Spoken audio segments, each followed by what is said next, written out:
আল্লাহর হাবিব দোয়া শিক্ষা দিয়েছেন, এর উম্মত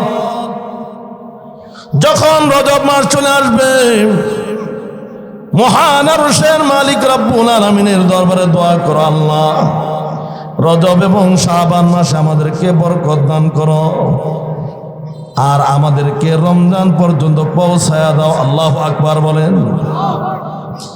শুধু আলোচনা শুনলে হবে না, এখান থেকে কিছু আমল নিয়ে যেতে হবে, নির্ঝাস বের করতে হবে। তাহলে আজকের একটা আমল আমরা পেয়ে গেলাম, রজব থেকে আমাদের আমল শুরু হবে। বেশি বেশি নবীজির কাছে দোয়াটা, আল্লাহ পাকের কাছে এই দোয়াটা, নবীজির শিখানো দোয়াটা বেশি বেশি পড়তে থাকবো। পারবো তো ইনশাআল্লাহ? কি বলেন? 2 নাম্বার, রজব মাস আসার পর থেকেই বিশ্বনবী বেশি বেশি রোজা রাখতে শুরু করতে। আম্মা জানা আয়েশা রাদিয়াল্লাহু তাআলা আনহা ডাক দেয়া বলেন, এ উম্মতের দল, নবীজি যখন রজব মাস আসতো তারপরে এত বেশি রোজা রাখা শুরু করতেন, রমজান মাসে রোজার পরিমাণ বাড়িয়ে দিতেন। আমি তারতম্য করতে পারতাম না নবীজি কি রমজান মাস পালন করেন না শাবান মাস পালন করে। এজন্য নবীজি বলেন, শাবান ও শাহরি ও রমজান ও শাহরুল্লাহ। শাবান হলো আমি আল্লাহ পাক, আমি নবীজির মাস, আর রমজান হলো আল্লাহ পাকের মাস। সুবহানাল্লাহ বলেন। রমজান মাসে বেশি রোজা রাখবো আমরা, তো এটা আল্লাহ তাআলার জন্য। নবীজি বলেন, এই শাবান মাসও আমি বেশি রোজা রাখি, কারণ এই শাবান হলো আমি নবীজির মাস। আল্লাহু আকবার। শাবান, শিন, আইন, বা, আলিফ, নুন, 5টা অক্ষরের সমন্বয়।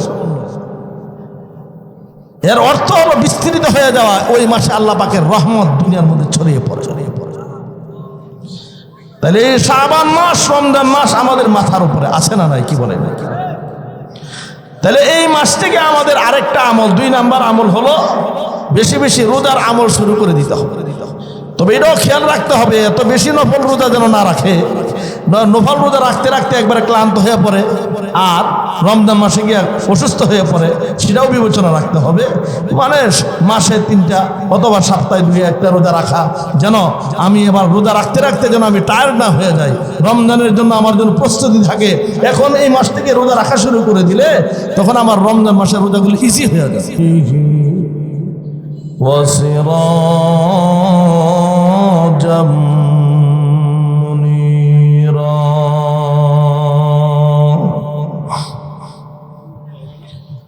وقد قال الله تعالى في كلامه المجيد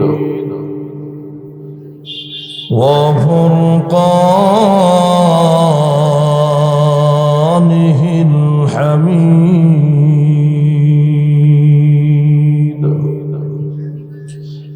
أعوذ بالله من الشيطان الرجيم.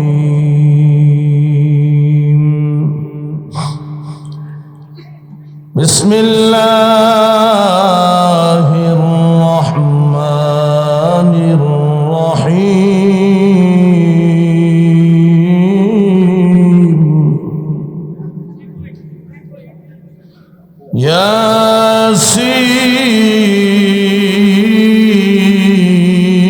ياسين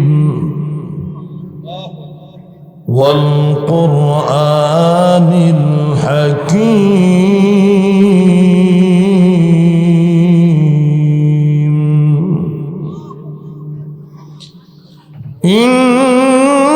إنك لمن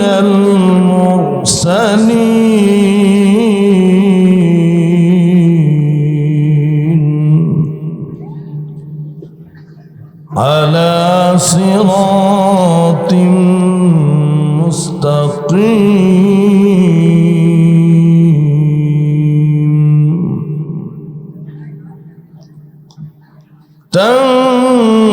تنزيل العزيز الرحيم.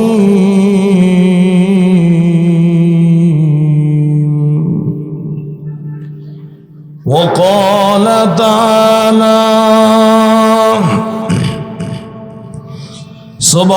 سبحان الذي أسرى بعبده ليلا من المسجد الحرام إلى المسجد الأقصى الذي باركنا حوله لنريه من آياتنا إنه هو السميع البصير.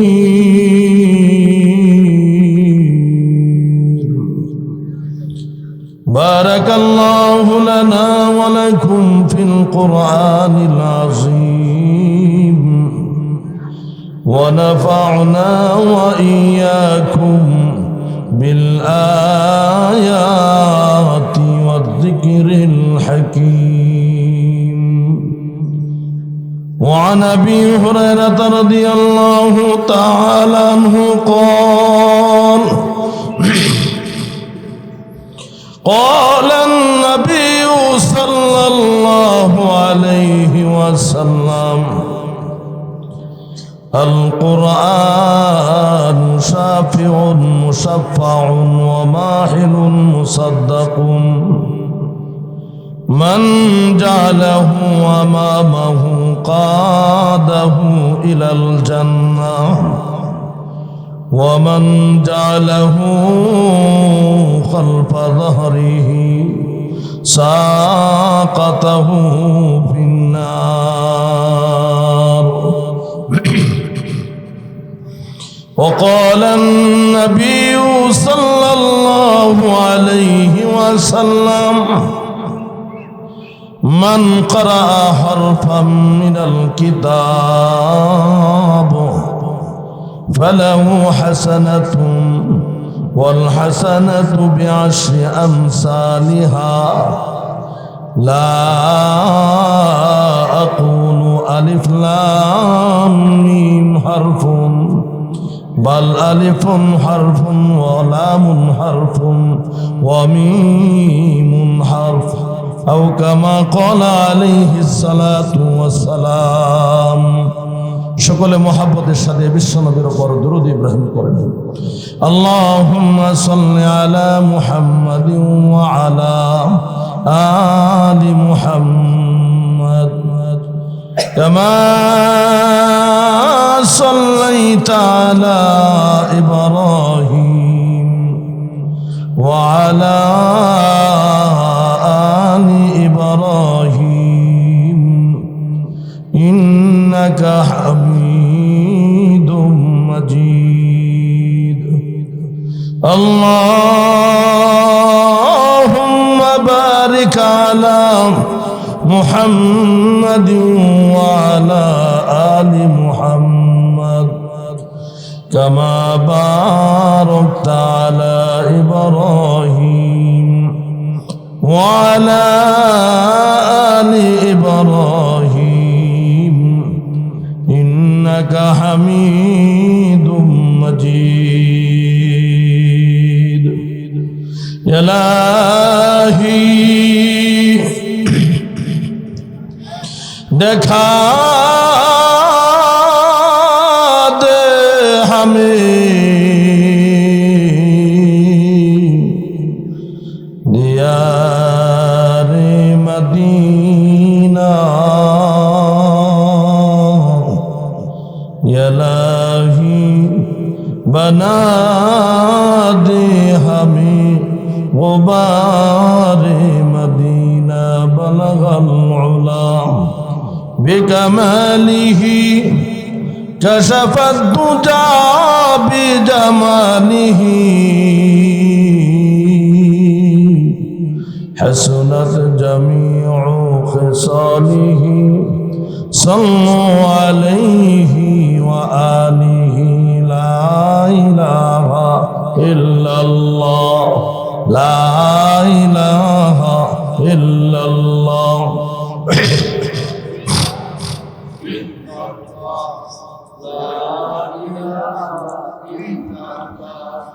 لا إله إلا الله तेरे सिवा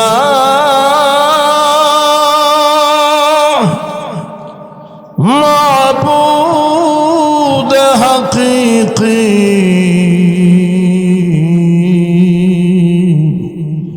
कोई नहीं है, कोई नहीं, ला इलाहा इल्लल्लाह।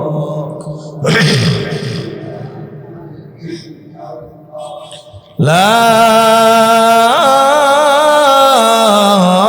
इलाहा इल्लल्लाह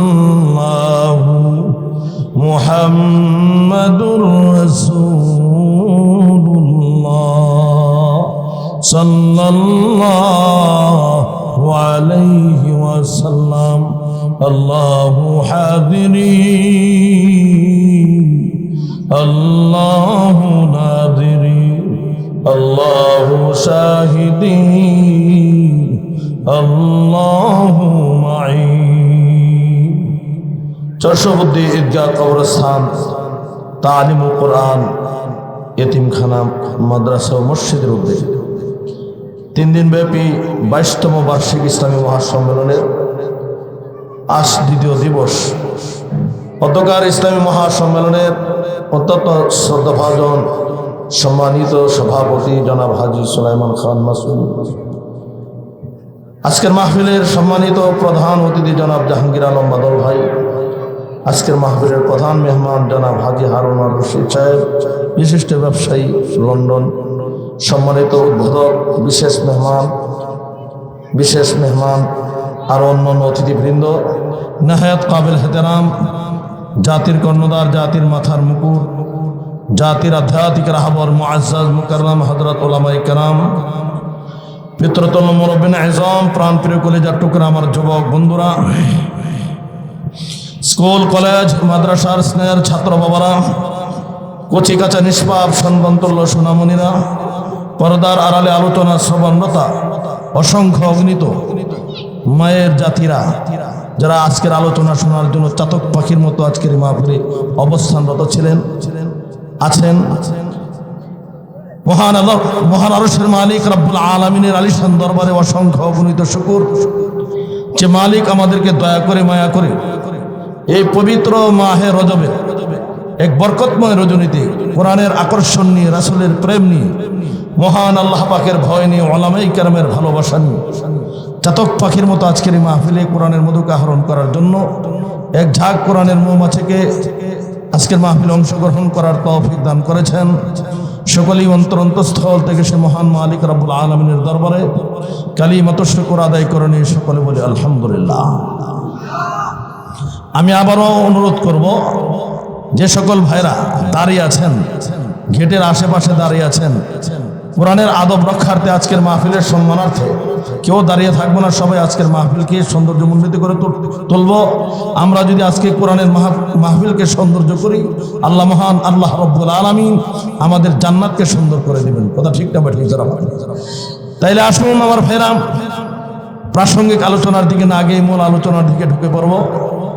আমি আজকে আপনাদের সামনে কোরআনুল কারীমের সুপ্রসিদ্ধ সূরা 36 নম্বর সূরার নাম সূরাতুল ইয়াসিন। সূরার ভেতরে 83টি আয়াতে কারিমা, 5টি রুকু, 729টি বাক্য, 3000 অক্ষর। সূরাতুল ইয়াসিনের প্রথম থেকে 5খানা আয়াতে কারিমা তেলাওয়াত করেছি। কোরআনুল কারীমের 17 নম্বর সূরা সূরা বনী ইসরাঈল। সূরার ভিতরে 101টি আয়াতে কারিমা, 12টি রুকু, মক্কি সূরা। ওই সূরার সর্বপ্রথম আয়াতে কারিমা তেলাওয়াত করেছি। বিশ্বনবী সাল্লাল্লাহু আলাইহি সাল্লামের অসংখ্য অগণিত হাদিস সমর মধ্যে আসাহুল কুতুব বাদা কিতাবিল্লাহি as-সহিহুল বুখারী। আকাশের নিচে জমিনের উপরে কোরআনুল কারীমের পর সবচেয়ে দামি এবং বিশুদ্ধ কিতাব সহিহ বুখারী শরীফের 7275 খানা হাদিস শরীফ থেকে আপনাদের সম্মুখে 2খানা হাদিস শরীফ তেলাওয়াত করেছি। আপনাদেরকে নিয়ে বিশ্বনবীর উপর দরুদ পড়েছি, অল্প সময় মাওলায়ে পাকের জিকির করেছি। এই যে সামান্য সময় মাওলায়ে পাকের জিকির করলাম, এই জিকিরের দ্বারা অন্তরে মজা আসে কিনা কি বলে? সবাই বলেন, কথা বলেন, জিকিরের মধ্যে পাওয়ার আছে না নাই? আমার কথা নয়, আল্লাহ নিজে বলেন, আলা বিযিকরিল্লাহি তাতমাইন্নুল কুলুব।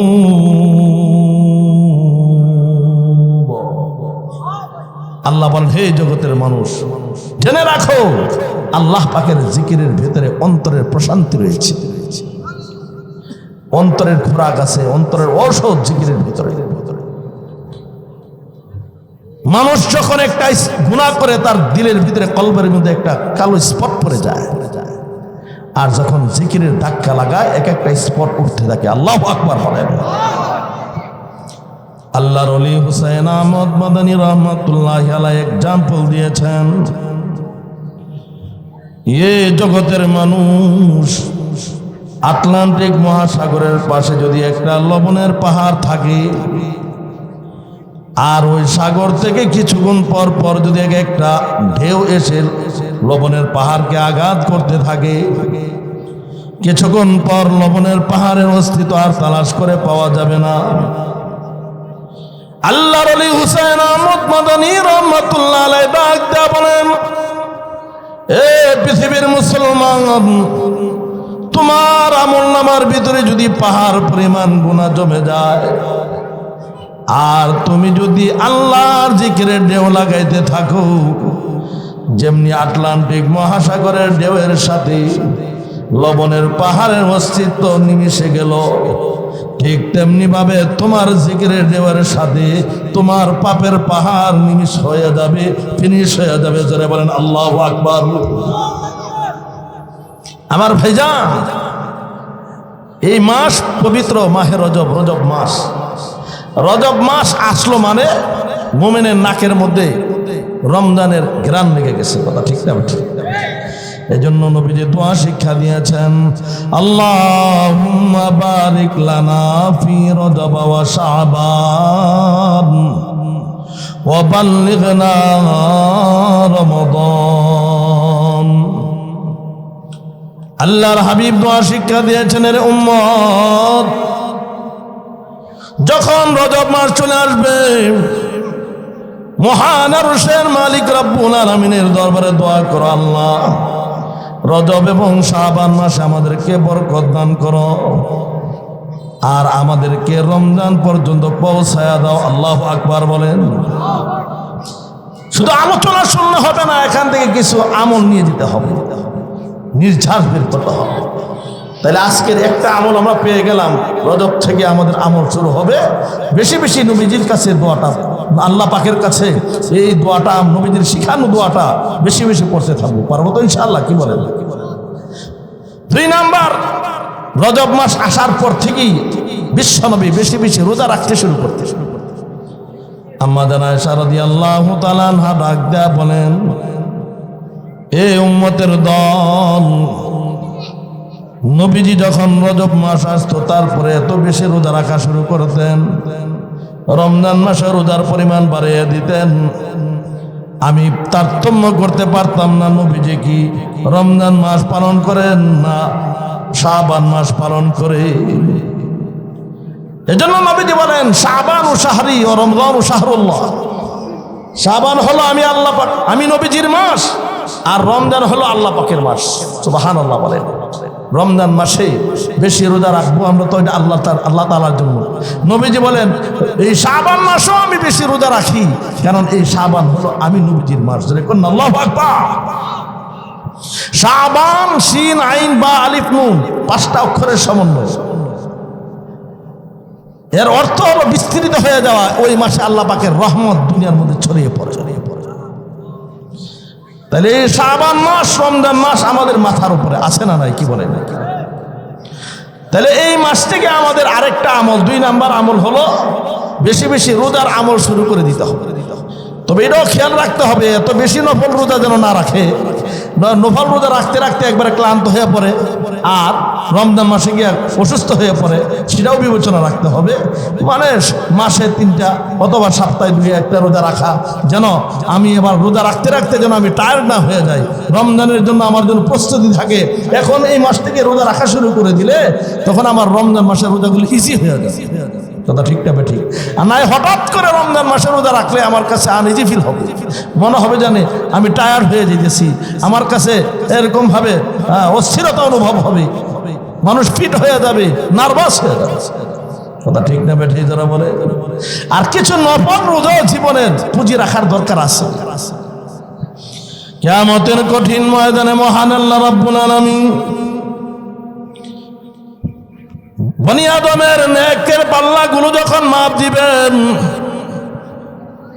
মানুষের সর্বপ্রথম তার নামাজের হিসাব নেওয়া হবে, তারপরে মিজানের পাল্লায় রোজাকে রাখা হবে। যখন দেখা যাবে রোজার পাল্লাটা একটু হালকা হালকা দেখা যায়, আল্লাহ রাব্বুল আলামিন ডাক দেয়া বলবেন, ও ফেরেশতারা দেখো এই বান্দার জীবনে কোনো নফল রোজা আছে কিনা। যদি নফল রোজা থাকে ফরজের ঘাটতিকে নফলের দ্বারা পরিপূর্ণ করে দাও। আল্লাহু আকবার। নফল রোজার দ্বারা তার ফরজের ঘাটতিকে পুরা করে। সুবহানাল্লাহ ওয়া বিহামদিহি। তাহলে নফল রোজাকে নিজের জীবনে পুঁজি বানানোর দরকার আছে না নাই? কি বলেন? জীবনে কিছু নফল রোজাও রাখার দরকার আছে। এখন আসেন আমরা মূল আলোচনার দিকে ঢুকি। আমি যে সূরা থেকে তেলাওয়াত করলাম সূরার নাম সূরাতুল ইয়াসিন। সবাই বলেন কি নাম? সূরাতুল ইয়াসিন। যেহেতু এই সূরার প্রথম আয়াতটাই হলো ইয়াসিন,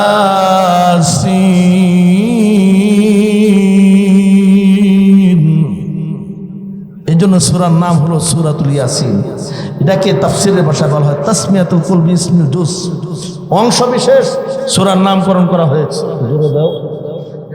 অংশ বিশেষ সূরার নামকরণ করা হয়েছে সূরাতুল ইয়াসিন। যুবক ভাইরা আমার, বন্ধুরা আমার, আলোচনাগুলো খুব হৃদয়ের কানে শুনতে হবে, কারণ শ্রোতারও প্রকার আছে। শ্রোতা 3 প্রকার। একটা হলো ফার্স্ট ক্লাসের শ্রোতা। ফার্স্ট ক্লাসের শ্রোতা কারা? এরা আলোচকের দিকে তাকাবে না, কার আলোচনা চলছে শুরু থেকে শেষ পর্যন্ত আলোচনা শুনবে। কথা ঠিক না? আরেকটা হলো সেকেন্ড ক্লাসের শ্রোতা। এরা পিছন দিয়ে এসে বসবে, যদি দেখে মোটামুটি বক্তার কণ্ঠ ভালো তাহলে বসে, আর না হলে পিছন থেকে চলে যায়। আরেক ধরনের শ্রোতা হলো থার্ড ক্লাসের শ্রোতা। এরা মাহফিলের ভিতরে আসে না, এরা ওই কবরস্থানের আশপাশে থাকবে, চায়ের দোকানে জিলাপির দোকানে থাকবে। মাওলানা সাহেব ওয়াজ করতেছে পেঁয়াজ খানা হারাম হয়, উর্দু ভাষা, উর্দু শব্দ পেঁয়াজ অর্থ হলো সুদ, আর এখানে আর হইচয়ের মধ্যে শুনতেছে পেঁয়াজ খানা হারাম হয়। বাড়ি দিকে ম্যাডাম রেখে আজকে ভালো একটা ফতুয়া শুনছি, পেঁয়াজ আর খাওয়া যাবে না, পেঁয়াজ হারাম, পেঁয়াজের দামও বাড়ছে, হুজুরের ফতুয়াটাও লাগছে, মাশাআল্লাহ সুন্দর হয়েছে। ডিজিটাল দেশের মহিলা তো, এরা তো এত তাড়াতাড়ি ফতুয়া মানবে না। বলে ঠিক আছে, কোন মাওলানা ওয়াজ করছে? ওই ইসলামপুরের মাওলানা। আচ্ছা ঠিক আছে, হুজুরের সাথে যোগাযোগ করি।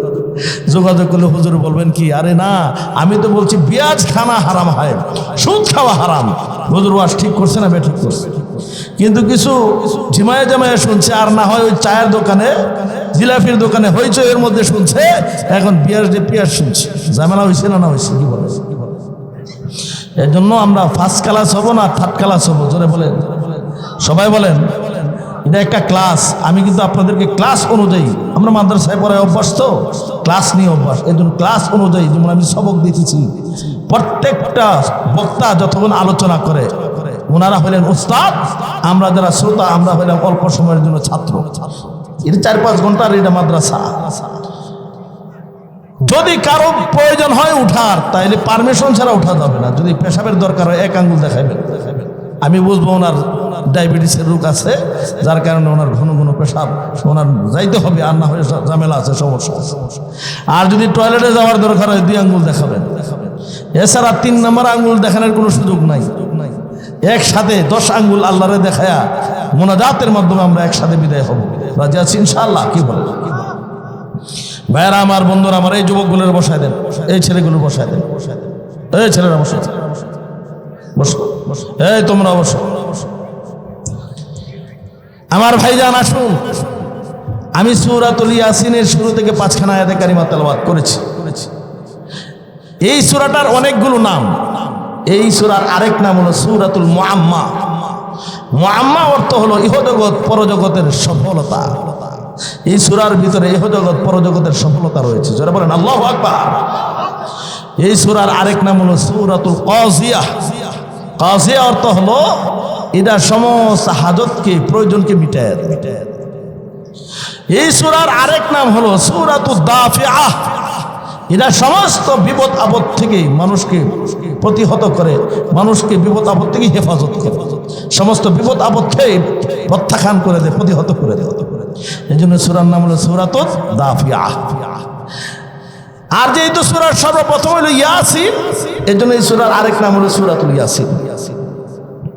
তবে আসুন, কোরআনুল কারীমের আপনারা দেখবেন প্রায় সূরার শুরু দিয়ে কিছু একক অক্ষর আছে, এগুলোকে আরবি ভাষায় বলা হয় হরফে মুকাত্তাআত, বিচ্ছিন্ন অক্ষর।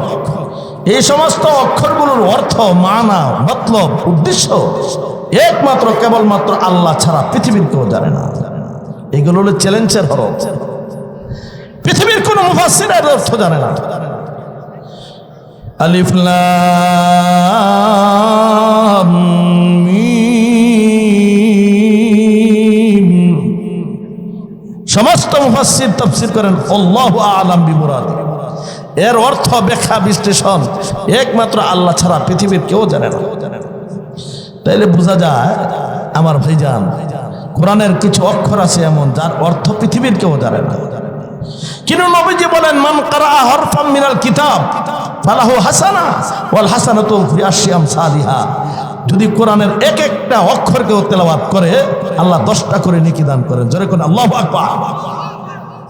নবীজি বলেন, আমি এ কথা বলি না যে আলিফ লাম মিম 3টা মিলে একটা অক্ষর, বরং আলিফ একটা অক্ষর, লাম একটা অক্ষর, মিম একটা অক্ষর, এই 3টা অক্ষর তেলাওয়াত করলো মানে 30টা নেকি তার অ্যাকাউন্টে জমা হয়ে গেছে। এই হাদিসের ভিতরে এমন কোনো কথা আছে যে মানে আয়াতগুলো বা কোরআনের আয়াতগুলো বুঝে পড়লে লাভ আছে আর না বুঝে পড়লে কোনো লাভ নাই, এই ধরনের কোনো শর্ত আছে নাকি? কি বলে? তাইলে বোঝা যায় কোরআন বুঝে পড়লো লাভ, না বুঝে পড়লো লাভ। ইমামে আহমদ ইবনে হাম্বল রাহমাতুল্লাহ